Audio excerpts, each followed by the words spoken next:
दीर्घ 11 मास लगे यात्रा बंद थला सरकार परमिशन देले यात्रा करे पे केते खुशी अछन बहुत खुशी से खुशी वर्णना करियबनी नवीन पट्टनायक को आमर बहुत बहुत धन्यवाद अमित शाह को बहुत बहुत धन्यवाद भगवान को डाकू जगन्नाथ को डाकुचे से बहुत भले रुहतु एवं आम कलाकार मान आज जी से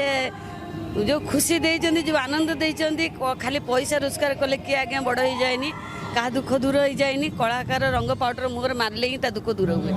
से आम अनुमति देइचंदी से बहुत खुशी केते वर्ष लगे यात्रा कला यात्रा को 19 वर्ष हो गला आज जो नाटक अछि नाटक गोटे बोल डायलॉग आज नाटक हूँ बाहागर नो बाहा बजार नाटक गोटे सीन बाबा बाप झी भितर कथबार्ता मो बाबा गोटे कथा कहूँ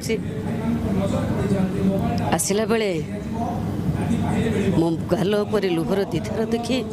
तमें खूब विचलित हो पड़ल कितु एबे तो तुम आखिरी लुहर बन्या आसवर दृश्यटा मो स्पष्ट भाव में देखिपुर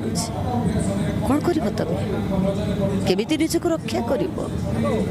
तथापि तुम मो बापा थिल अच्छ आ मो बापा ही मो जीवन शेष पर्यंत ए बाबा एबे कौन तुम इच्छा होनी कहवाई से पुराणा प्रचलित कथा मारे मन दुख करनी कह तोर कौन है हजी जाइए खोजी आनी भांगी जाइए कढ़ई देवी कहना बाबा से कथा पद शुणा मत भारी इच्छा हो थैंक यू।